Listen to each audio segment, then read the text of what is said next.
Welcome to our second lecture on the Aeneid, where we dive into the text itself and explore the first book. We'll first take a close look at the Proem, then run through some highlights of Book 1. In this book, Aeneas' fleet has now fled the destruction of Troy and has been wandering for 7 years. After a storm sent by the goddess Juno, they arrive in Carthage, where they are treated to the hospitality of Queen Dido. Our key terms for today are Juno, Carthage, and Dido. Naturally, we'll start with a close look at the Proem of the Aeneid. Here's Robert Fagel's translation. Quote, "Wars and a man I sing, an exile driven on by fate. He was the first to flee the coast of Troy, destined to reach Lavinian shores and Italian soil. Yet many blows he took on land and sea from the gods above, thanks to cruel Juno's relentless rage, and many losses he bore in battle, too, before he could found a city, bring his gods to Latium, source of the Latin race, the Alban lords, and the high walls of Rome. Tell me, Muse, how it all began. Why was Juno outraged?" At the very beginning, we see how Virgil wished to write an epic that not only rivaled Homer, but tried to surpass Homer by combining the Iliad and Odyssey into a single epic. Moreover, he rivals Apollonius by condensing what would have been 48 books of Homer into just 12 books. Homeric narrative meets Alexandrian style. The first two words in Latin are arma and virum, wars and a man, recalling the first words of the Iliad and Odyssey, the destructive rage of Achilles and the complicated man that was Odysseus. Aeneas's Odyssean wanderings are recalled a few lines later in the Proem, as well as the losses in battle he suffers. This recalls the countless Greek heroes killed due to Achilles' rage in the Iliad. Next, the third word in Latin is cano, meaning I sing. Like Apollonius and unlike Homer, Virgil is not claiming to be the simple mouthpiece of the Muses, but is taking creative ownership of his story. Only later in the Proem, like in the Argonautica, does Virgil invoke the Muse to assist him.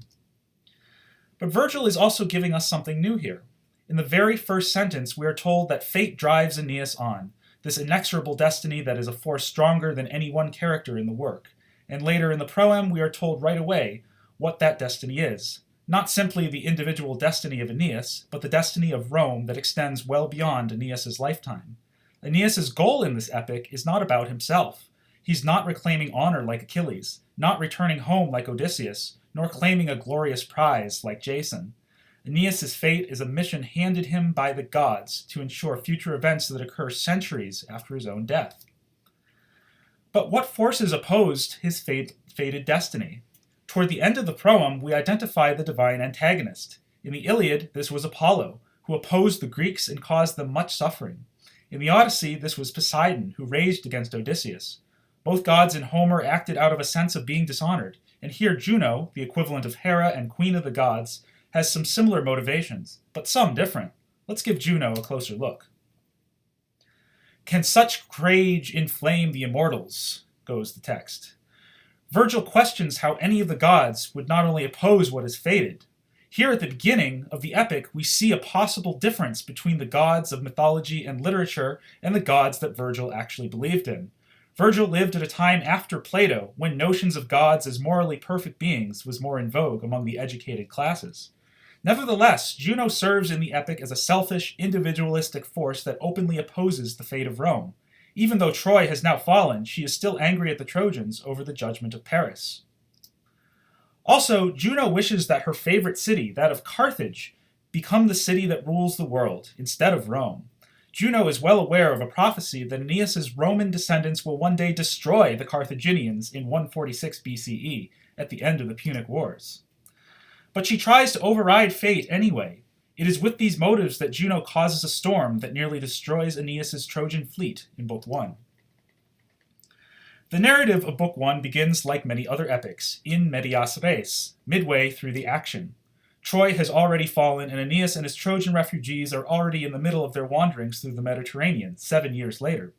He is on his way to find a new home in Italy for his band of Trojan survivors. This home was promised them by fate and the gods. This is when Juno sees the fleet bound for Italy, and like Poseidon in Book 5 of the Odyssey, does not let Aeneas and the Trojans get away unscathed.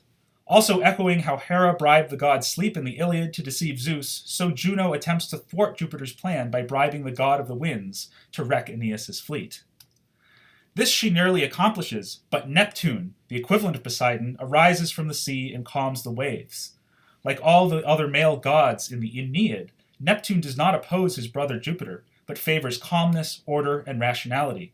This is also where Virgil employs his own take on epic simile. Quote, just as, all too often, some huge crowd is seized by a vast uprising, the rabble runs amok, all slaves to passion, rocks, firebrands flying, rage finds them arms. But then, if they chance to see a man among them, one whose devotion and public service lend him weight, they stand there, stock still with their ears alert, as he rules their furor with his words and calms their passion. So the crash of the breakers all fell silent, once their father, gazing over his realm under clear skies, flicks his horses, giving them free rein, and his eager chariot flies. End quote. Virgil compares Neptune to a Roman politician, one whose reputation for his service to the public good earns him the attention and respect of an otherwise unruly and impassioned crowd. The parallels between Neptune and a figure like Augustus are all but clear. Without the guidance of a man of earned authority, only chaos reigns. In contrast to Neptune's rational calm, the goddess Venus approaches her father Jupiter, worried sick for her son and his fleet. Thinking only in the short term, Venus doubts that the Trojans' promised destiny will come to pass. It is here that Jupiter reassures Venus that all will go well according to plan. Jupiter thinks in the long term. He reaffirms his promise that the Trojans will make it to Italy and found a city. From that city will come the future founders of Rome, such as Romulus, and that his descendants will come to rule the world, culminating in the reign of Caesar Augustus. Jupiter looks ahead not only to the end of the epic, but to the final goal of Aeneas' mission. Fate and reason will prevail. Quote, I impose on the Romans boundaries of neither space or time. I have granted them an empire without limit. Even harsh Juno, who now terrorizes sea, land, and sky, will eventually come to her senses, and with me will cherish the Romans, a race clad in togas, as masters of the world. End quote. Meanwhile, on Earth, Aeneas and the Trojans find safe harbor near the city of Carthage. Carthage is a newly founded city ruled by a Phoenician queen named Dido. Dido founded Carthage after fleeing from Phoenicia with her own band of refugees, after her brother Pygmalion murdered her husband Zacchaeus in order to seize his riches. Dido fled with these riches and swore to remain faithful to the memory of her dead husband. As a queen ruling alone, Dido has parallels with Queen Hypsipyle of Lemnos, who received Jason and the Argonauts. However, there was another queen not in myth but recent history that Virgil may be echoing in his portrayal of Dido. That is Cleopatra, Queen of Egypt, who, with her Roman lover Mark Antony, will become enemies with Augustus. It was against Cleopatra's fleet that Augustus won the Battle of Actium and brought to an end Rome's civil wars. Carthage is still a new city, and when Aeneas arrives, he sees it still under construction. He looks on in envy at this, as he only has not yet fulfilled his mission of founding his own city in Italy. Like Odysseus entering the city of the Phaeacians, Aeneas and his companion Achates enter Carthage shrouded in mist. This mist disperses when they come face to face with Dido herself. Now Jupiter had already sent the messenger god Mercury to make the Carthaginians more hospitable to the refugees. But Venus, once again, has her own short-sighted agenda.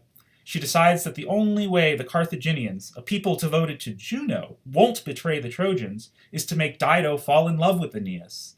Much as Aphrodite sent Eros against Medea in the Argonautica, so Venus sends Cupid to impersonate Aeneas' son Iülus and sit in Dido's lap.